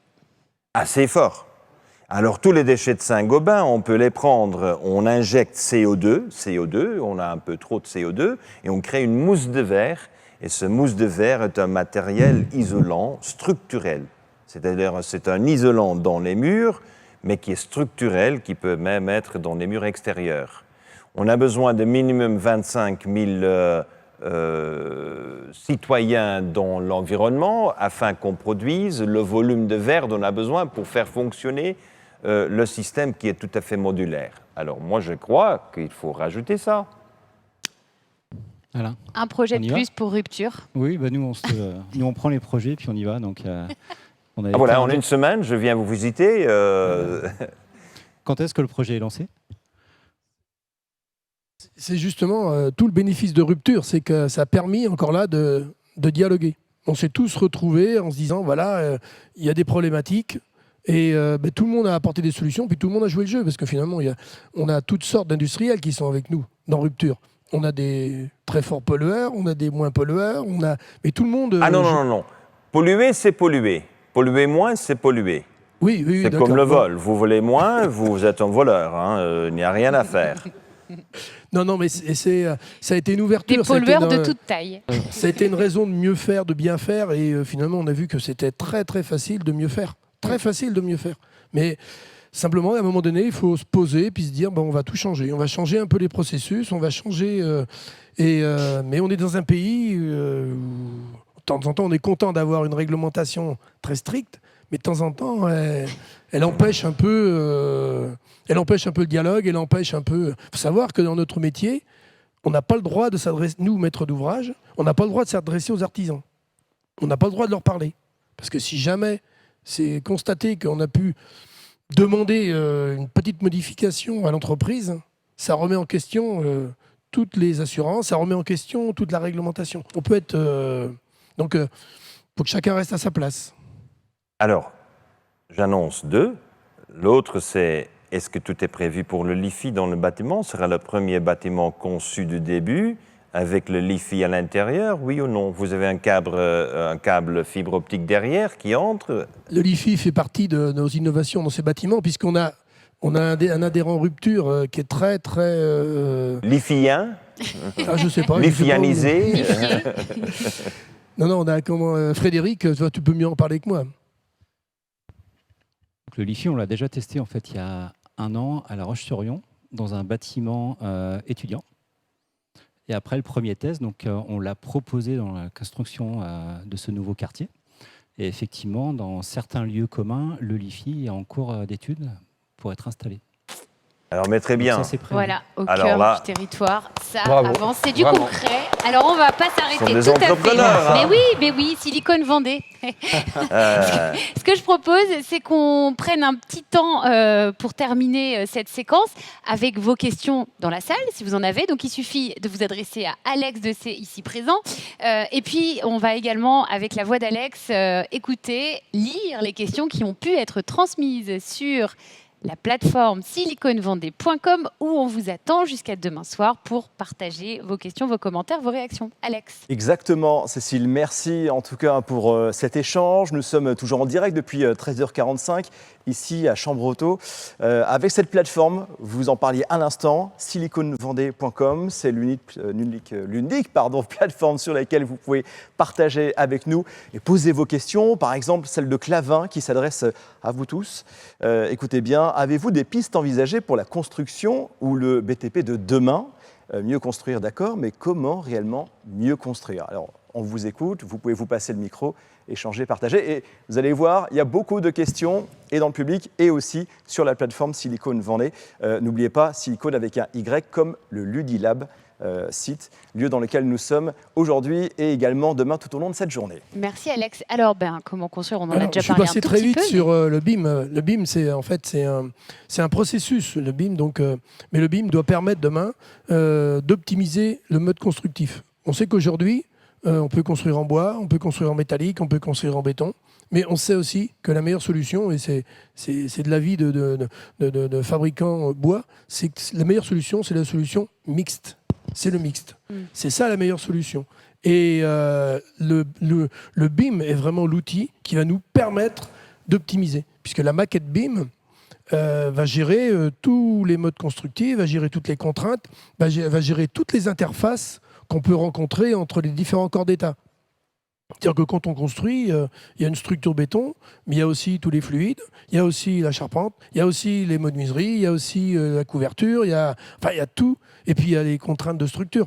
Et demain, la maquette BIM. Alors aujourd'hui, dans cette nouvelle structure, on va avoir un serveur qui va être dédié entièrement à la maquette BIM, et on va passer en BIM niveau 3. Il faut savoir qu'aujourd'hui en France, le BIM, il existe en niveau 2, mais là, on va passer en niveau 3, c'est qu'il n'y a qu'une seule maquette pour tous les acteurs. Tout le monde. Le BIM niveau 2, c'est chacun qui fait sa maquette, Oui. et il y a quelqu'un qui compile toutes les maquettes. Là, le BIM niveau 3, c'est une maquette. Et tout le monde viendra travailler dessus.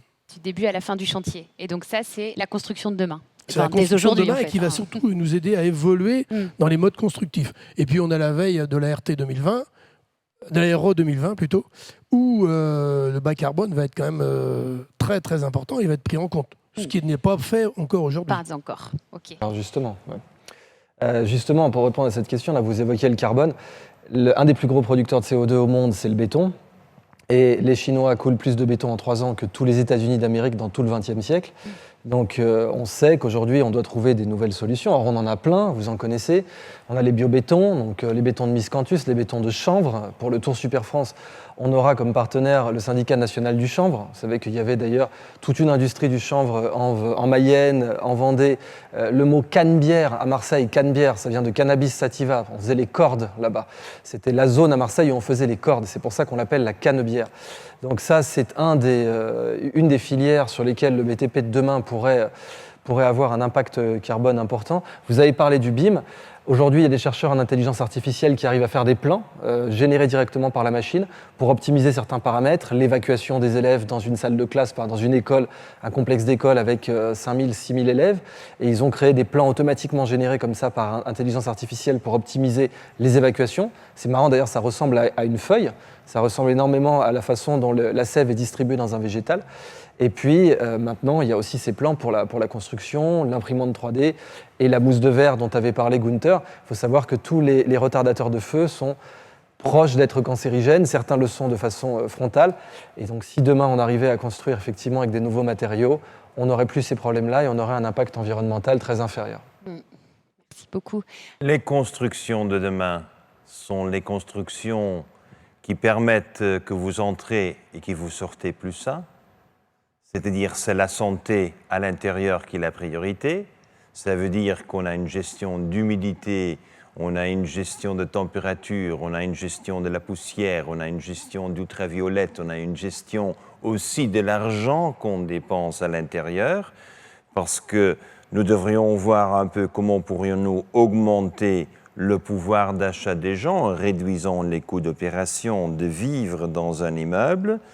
Et ce sont des immeubles où on a les plantes sous le toit, dans chaque chambre, pour que l'oxygène descende et le CO2 monte, parce que c'est la loi de la physique. Et je crois qu'il y a tant de choses qu'on peut faire où on va quand même avoir à enseigner l'intelligence artificielle, d'inclure la bonne santé de tout le monde. Nous avons maintenant les nouvelles maisons expérimentales en Scandinavie, où on prend l'humidité de salle de bain et avec les tuyaux, on le transporte dans la salle à dormir. Parce que la nuit, il faut avoir 61% d'humidité pour les poumons. Et tout le monde est au courant aujourd'hui que la santé des poumons est très importante. Et si vous n'avez pas 61 pourcentage d'humidité, vos poumons ne peuvent pas vraiment se remettre en forme pour le lendemain, pour prendre toute cette poussière de l'extérieur. C'est l'humidité qui les décide. Alors moi, je souhaite que les maisons du futur, les bureaux de futur, prennent soin quand même des poumons et nous sommes capables d'utiliser ce qui est localement disponible. Parce que l'humidité dans les salles de bain est toujours trop élevée. Et c'est là où on a toujours les champignons qui poussent, où les murs deviennent noirs. Et c'est là où on enlève l'humidité, on le met là où on en a besoin. Où on met le chauffage, et le chauffage va sécher l'air, et sécher l'air, ça veut dire que nous avons plus de chances d'avoir le Covid. Merci beaucoup. Au cœur de tout ça, je voudrais rajouter une chose, c'est l'humain. Aujourd'hui, le but de tout ça, c'est aussi de faire revenir des gens vers le bâtiment. C'est-à-dire de faire revenir des... Parce qu'aujourd'hui, on est en manque de compétences, on est en manque de main-d'œuvre. Et demain, si on arrive à rendre le métier du bâtiment avec des modes constructifs différents, beaucoup plus propres, beaucoup plus moins pénibles, on va faire revenir des gens vers le bâtiment. Et ça, aujourd'hui, c'est un énorme challenge. Un deuxième effet, effectivement. Je me permets de me tourner vers Alex, puisque je sais qu'il y a d'autres questions. On va essayer d'en prendre encore quelques-unes. Oui, messieurs, tout à l'heure, vous parliez des voitures. Isabelle A participe à nos échanges avec cette question. Pourquoi construire une voiture électrique deviendrait excitant, sachant que la fabrication des batteries pollue énormément? Alors, c'est pour Gunther ou pour moi, je pense. Je pense. On va commencer avec Jérémy. C'est là où la solution du rétrofit prend du sens, vu qu'on n'a pas besoin de reconstruire intégralement la voiture. On fait déjà de l'économie de production de la voiture. Certes, pour l'instant, il faut de la batterie pour faire avancer la voiture. Mais aujourd'hui, on n'a rien trouvé de mieux que de mettre à jour la voiture plutôt que la construire entièrement. Mais vous pouvez éliminer la batterie avec votre hydrogène. Oui, alors grâce à l'hydrogène, on diminue la taille de la batterie. Il en faut toujours un petit peu quand même pour faire pour répondre aux appels de puissance de la voiture, ce que la pile ne peut pas faire encore en l'état actuel des technologies, mais on réduit au maximum la taille des batteries dès qu'on utilise l'hydrogène. C'est-à-dire qu'il faudra avoir plusieurs sources énergétiques qui ne dépendent pas des batteries. Mais Idriss, toi, tu connais bien le thème. Et oui, en réalité, quand on vous dit que l'industrie des batteries pollue énormément, on vous parle les chiffres qui donnent ce résultat, qui donnent cette affirmation, l'industrie des batteries pollue énormément, sont les chiffres des industries des batteries classiques. Déjà dans le cas des gigafactories de Tesla, qui est pourtant le producteur le plus haut de gamme de batteries au monde, ces chiffres-là ne s'appliquent plus en termes d'impact environnemental. Mais dans très peu de temps, on peut avoir aussi des batteries en graphène, et là en l'occurrence la pollution est de 0, puisqu'on peut faire du graphène à partir de déchets incinérés. Et l'innovation d'hier quand même, c'est qu'il y a un jeune qui est arrivé, il nous a présenté ces batteries qui sont faites papier. Et oui. Hier, on a eu, donc, comme on est là pour fédérer des projets, on a un jeune ingénieur qui est venu nous rencontrer, qui avait fait la route pour venir nous voir spécialement ici, et qui arrive à faire des batteries en papier. Donc le zinc et le manganèse qu'il utilise, alors c'est plutôt des batteries de type application électroménager, télécommande, etc. Vous avez plusieurs gammes d'usage des batteries. Ce n'est pas encore des batteries, par exemple, pour mettre dans une voiture. Mais au lieu d'utiliser donc un corps en métal, il arrive à le faire avec un corps en papier enroulé en spirale. Et ensuite, on pourrait mettre différents polymères biosourcés. On a parlé du byssus de moule ou de la chitine qui pourrait aussi être une utilisation. Et on se retrouve avec une batterie, vous l'achetez dans votre jardin, elle se biodégrade. Le zinc et le manganèse, ce n'est pas toxique pour les sols. En réalité, c'est même positif pour les sols. Donc, on a des solutions. Certes, aujourd'hui, les technologies, c'est lithium-ion pour la plupart, mais on a déjà les technologies lithium-soufre qui sont beaucoup plus performantes et qui polluent infiniment moins. Mais au-delà de ça, dès on n'a pas suffisamment investi dans cette filière, c'est exact. Mais les batteries en graphène, là, on atteint pollution 0. Le graphène, on en produit à partir de vos poubelles incinérées, concrètement. Donc, et ça prendrait... Alors, Elon Musk a annoncé qu'il faudrait à peu près 5 ans pour les commercialiser. Certains disent qu'il faudrait un peu plus. Moi, je pense que c'est quelque part autour de 7 ans. 7 ans, à l'échelle des cycles industriels, c'est pas grand-chose, mais c'est en comptant le temps d'investissement actuel. Si on mettait plus de chercheurs dessus, si on mettait plus de financiers dessus, ça arriverait plus vite, nécessairement. Merci. Et si on mettrait quelques milliers de clients devant les chercheurs, les clients sont ceux qui vont exiger. Absolument. Et c'est-à-dire à la fin de la journée, la seule chose qui fait tourner l'économie, c'est une facture payée. Oui. N'oublions pas ça.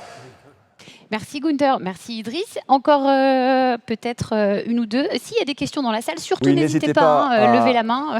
N'hésitez pas à lever la main. D'ailleurs, je vois une main qui se lève et en attendant, on va peut-être lire une question avant de rejoindre. Vous savez que le site siliconevendée.com est le site sur lequel il faut être aujourd'hui et demain. Évidemment. C'est incontournable. Merci à Mathieu G pour sa participation. Question pour Gunther. Qu'est-ce que votre expérience de vie au Japon vous a apporté dans les années 90 et qu'en avez-vous tiré ? Alors, c'est évident que chaque fois qu'on sort d'une culture et on se met dans une autre culture, le choc culturel vous débarrasse de tous les préconçus que vous avez dans votre tête. Et je crois que c'est le plus important, c'est que tout devient relatif. Ce qui est critique, je crois, avec mon expérience au Japon, c'était mon grand rencontre avec M. Honda. J'ai eu le grand honneur de passer 3 mois dans son bureau et je vous assure, de passer 3 mois dans le bureau de M. Honda est une expérience pour le reste de ma vie. Et c'est surtout l'expérience de sa vision. Les Japonais sont super pragmatiques dans les affaires. Alors, ça n'a pas l'air, ce ne sont pas du tout les perceptions que nous avons, mais M. Honda m'a enseigné comment, comme petit David, on peut faire la concurrence contre Goliath. Et ça, pour ma vie, ça m'a donné quand même pas seulement l'envie et l'orgueil, mais aussi la confiance que je suis capable de prendre les Goliaths. Et comment j'ai lancé, entre autres, une marque de détergence contre Procter, contre Unilever, si je n'avais pas la logique dans ma tête de M. Honda qui a dit il ne faut pas du tout se préoccuper de ses faiblesses parce qu'il en a trop, il ne faut pas du tout se vexer sur les forces des autres parce qu'ils en ont trop, la seule chose que vous faites, c'est vous vexer sur les faiblesses des gros. Et les grands ont des faiblesses, et si vous vous concentrez là-dessus, comme David, on gagne. À une condition, il m'a rajouté, vous changez les règles du jeu. Les Et je fameuses. crois que c'est ça ce qui m'a... Chaque conférence, je le répète, il faut changer les règles du jeu. C'est ce que M. Honda a fait. Il a changé les règles du jeu. Mais il a aussi travaillé, la troisième leçon de début du Japon, c'est que la vitesse avec laquelle on doit travailler. M. Honda a décidé en 1956 qu'il allait faire des voitures. En 1958, il avait les voitures. Et il a dit qu'il faut internationaliser. Et en 1962, il avait déjà la première usine d'assemblage en Belgique. C'est-à-dire qu'en 6 ans, il avait pas seulement conçu la voiture, il a produit, internationalisé, et bien entendu, il s'en fichait des blagues sur les premières voitures qu'on avait dit, mais c'est un moto avec une petite couple là-dessus. Mais non, pas du tout. Tout le monde a compris qu'il avait un marché et il développait son marché. Mais ce sont les 3 grandes leçons de mon séjour en 80 au Japon. Parce que j'ai bien compris, c'était en 80. Alors, ce sont mes 3 grandes leçons. Merci beaucoup, Gunther. Merci pour la réponse à cette question. Et nous avons une question en vrai. En vrai, les autres sont aussi en vrai. Avec une voix et un visage qui sont présents. Cette fois-ci, Oui. dans le public, je suis avec Geneviève. Bonsoir, Geneviève. Bonsoir, déjà merci beaucoup pour vos interventions, ça remet le moral, on en a besoin en ce moment. Moi j'ai 2 petites questions, pourquoi est-ce qu'il n'y a pas de femmes dans ce panel et la deuxième question c'est est-ce que vous pensez que la crise du Covid qui a montré la défaillance de l'État centralisé va changer les choses en France notamment pour gérer les choses au niveau plutôt local comme vous le faites vous à votre échelle? Alors, sur la Il y première... a quand même une femme chez nous. Hein. Oui, alors je suis quand même là. Bon, même... C'est l'animatrice, c'est Ouais. assez classique, c'est pas dans les intervenants. Non, il y a du souvent panel. des animateurs, donc je suis contente quand même d'être présente, même si Alors, je ne vais pas c'est défendre... vrai qu'en l'occurrence, à l'APM, on a beaucoup plus d'animateurs que d'animatrices, Merci. malheureusement. Donc c'était déjà effectivement un succès en soi. Bon, là, on est à l'étape Vendée, effectivement. Donc on avait hier des entrepreneuses. On avait une grande entrepreneuse de Neutralia, précisément, qui est partie hier, donc qui aurait pu être dans le panel aujourd'hui. C'était elle J'en qui vois avait aussi au fait... premier rang qui pourrait tout à fait être là, Oui, puisqu'il y a des dirigeantes. En réalité, c'est pas Gunther et moi qui faisons l'éditorial du panel, mais hier, on avait donc cette personne de Neutralia qui travaillait sur le byssus de moule notamment, et sur les compléments alimentaires avec les emballages qui venaient des coquillages. Et on avait d'autres entrepreneuses, mais là, je t'avoue que j'ai pas la liste en tête, Gunther, si tu vois. Et l'autre question, donc, c'était... Est-ce que la crise du Covid peut changer les choses ou accélérer un changement pour une décentralisation, si j'ai bien compris, Oui, exactement. plus de proximité? Allez, moi, je peux évidemment parler plus à l'échelle nationale, mais Gunther pourrait parler à l'échelle globale. C'est vrai qu'à l'échelle globale, on a vu que ceux qui ont réussi, c'est ceux qui arrivaient à prendre des décisions décentralisées. En l'occurrence, la Suisse, qui n'a pas eu besoin de confiner. Et alors, ils nous ont enfoncés jusqu'au bout, puisque le président de la Confédération helvétique, qui s'appelle Ueli Maurer, il est président, mais il n'a aucun pouvoir particulier, puisqu'en Suisse, le président n'a pas de pouvoir. Ce sont les ministres qui gouvernent entre eux.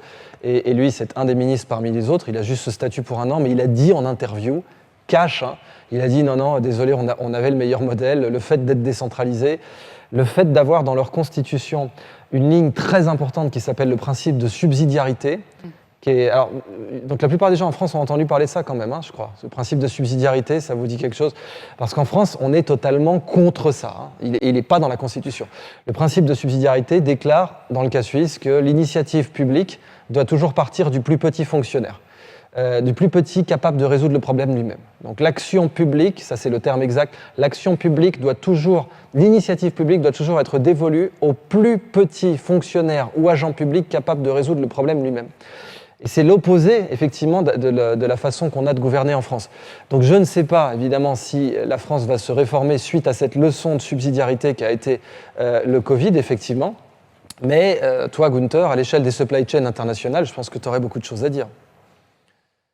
Je crois que nous avons appris que si vous n'avez pas le contexte, un contexte qui est quand même un survol de la réalité où tout le monde contribue, et on contribue de plusieurs points de vue et de plusieurs expériences et de plusieurs espoirs, malheureusement, on arrive à une situation où il y a une poignée d'experts qui décident tout.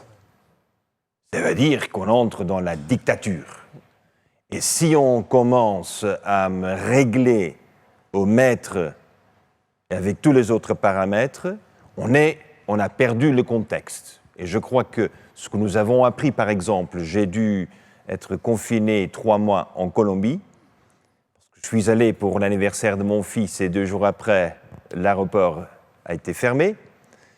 Et on a quand même constaté que dans un pays comme la Colombie, où il y a des grandes virologues, bien entendu, mais aujourd'hui, le taux de suicide est arrivé à un pandémie de suicide, surtout parmi les jeunes hommes entre 16 et 26 ans. Il y a plus de suicides que des gens qui sont morts de Covid. Alors, on se pose la question, est-ce qu'on n'avait pas un expert social, mental autour de la table pour expliquer que quand on met 95% des jeunes au chômage, confinés dans un endroit de 20 mètres carrés avec 10 personnes, qu'on va créer des problèmes qui sont difficiles à gérer. Un virologue, il ne voit que les virus, mais il faut mettre autour de la table un contexte de la réalité de la vie. La trame de la vie doit être présente. Et la trame de la vie est bien entendu ce que j'espère qu'on va apprendre à gérer en toute connaissance de tous les espoirs et toutes les expertises dont on a besoin quand on fait la confrontation d'une crise. Je crois que le plus important que nous avons appris dans ce contexte colombien, je ne connais pas les contextes français parce que je n'étais pas là, mais c'est qu'on ne comprend pas comment on a immobilisé la totalité de la population quand on devait mobiliser tout le monde contre le danger qui était devant nous. Merci. Oui, Charles. Oui, je vais juste rebondir sur justement le discours d'Idriss et Gunther. Alors, nous, comme on a vécu au sein de Rupture et des différents membres le confinement, après les 2 premières semaines de stupéfaction, il y a eu un arrêt comme ça là, sur image, parce qu'on ne savait pas trop, c'était vraiment la perte complète des repères. On s'est appelé dans les membres fondateurs et on s'est dit, OK, on fait quoi ? On se morfond pendant les 2 mois qui arrivent devant nous, ou alors au contraire, on se met à bosser. On se met à bosser sur l'après. Donc je crois que c'était encore toi, Alain, qui m'a piqué en disant, OK, il faut qu'on se bouge, Charles. Et je dis, on va lancer le coup d'après. Et on n'a jamais, je crois, autant bossé. Jérémy, tu n'as pas arrêté de bosser avec nous tous les jours, je crois, j'ai l'impression. Je me demandais si la nuit, tu n'étais pas avec nous aussi. Tous les jours, à 14h, on avait une visio pendant 1 heure sur une thématique. Et on a sorti sur 5 thématiques plus de 100 solutions ou méthodes. Et maintenant, on va lancer un grand appel à projet pour apporter des solutions concrètes sur le terrain, sur le coup d'après. Et ça, on va dire merci au confinement, parce qu'on n'aurait peut-être pas été aussi actifs s'il n'y avait pas eu le confinement. Donc effectivement, il faut se bouger en collectif et en brisant les règles. En utilisant certaines contraintes comme de belles opportunités. Oui, Alain, et puis ensuite on prendra une dernière question. Moi, je suis complètement d'accord avec la dame. Moi, ce qui m'inquiète, c'est que j'ai l'impression qu'il n'y a aucune mesure, il n'y a aucun enseignement qui a été tiré du Covid. On a vu à la télévision, dans les fameuses grandes chaînes de télévision, des pseudo-experts, des pseudo-consultants, mais comme disait Gunther, jamais on a consulté la base. Nous, on est pourtant des gens, on fait partie de fédérations, on ne pose jamais de questions, on ne nous a jamais demandé de donner notre avis sur les solutions qui pourraient être envisagées dans l'avenir. J'ai vraiment l'impression qu'il n'y a rien qui va être... Il va y avoir aucune mesure de prise. Ça va passer, pour un peu que le Covid ne revient pas, dans 3 mois, ça repart comme avant. Alors c'est peut-être de la responsabilité de chacun, mais je ne veux pas m'immiscer dans le débat. Je dis en dehors des engagements ou des initiatives qu'on va prendre chacun à titre privé, au niveau national, j'entends rien du tout. Merci. Alex, peut-être une dernière question. Je vois l'heure qui tourne et ça nous permettra d'aborder la conclusion. Oui. Eh bien, avec grand plaisir. Alors, il y a déjà Elodie79 qui nous dit « Idriss, Günther et les représentants de l'association Rupture, merci messieurs pour votre intervention. C'est un plaisir de vous regarder depuis tout à l'heure. » Et puis une question de la part de Francky pour Günther. À quel moment dans votre vie avez-vous pris conscience qu'il fallait réagir? Est-ce qu'il y a eu un moment clé? Alors, un déclic, un moment clé. Alors, Günther. très bref. Quand mon père a quitté la maison, je devenais le responsable de la famille. C'est le moment que j'ai compris qu'il fallait choisir entre résigner dans la situation ou prendre responsabilité. Et je crois que tous Ça résonne. et toutes, nous avons besoin d'un moment dans la vie où nous étions obligés de prendre une décision. J'assume responsabilité, oui ou non. Et pour moi, c'était quand j'avais 15 ans, mon père est parti et j'ai dit, je prends responsabilité. Et en plus, je crois que c'était le moment, 20 ans après, le plus heureux de ma vie, parce que j'ai pu prendre soin de ma mère le reste de sa vie. Il n'y a rien de mieux qu'on peut faire dans sa vie. Merci beaucoup, Günther. Je vous propose qu'on s'arrête maintenant avec peut-être un dernier tour de table et un mot, un message vraiment très court sur lequel vous avez envie de terminer cette séquence consacrée à l'économie circulaire. Mais on peut s'offrir un message peut-être un peu plus large que l'économie circulaire. Idriss? L'espoir, j'ai rien d'autre à dire. L'espoir, on peut faire beaucoup plus que ce qu'on croit. Les opportunités sont là. Nous, dans notre expérience, on ne s'attendait vraiment pas à avoir autant d'entrepreneurs qui avaient en plus autant de synergie et qui n'en étaient même pas conscients eux-mêmes. Et donc, ça augure énormément pour le Tour Super France. On a vraiment inventé ce mot pour dire la France ne se rend pas compte de ses propres capacités et il est temps qu'elle les libère. Super. Donc, de l'espoir. Alain, ça serait quoi? Rien n'est impossible, c'est bien. C'est assez relié. Rien n'est impossible. Jérémy? Moi, je dirais que notre seule limite, c'est notre imagination. Pas mal non plus. Là, je vais être court. Là, au bout d'un moment, ça va être... moi, je dirais, soyons un peu le héros de nos enfants. Soyons les héros de nos enfants. Ouais. Waouh. Pas mal comme ambition.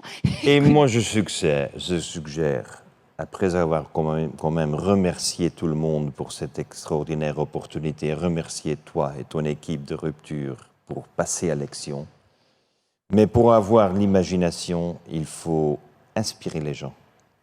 Et je crois que nous avons tous le devoir, déjà présent, que chaque jour, vous prenez 3 minutes pour raconter une histoire très inspirante à un enfant. Et je vous assure, si nous nous engageons de raconter chaque jour une belle histoire inspirante à un enfant quelque part dans le monde, nous allons transformer le monde. Merci. Merci beaucoup à tous. Merci à vous.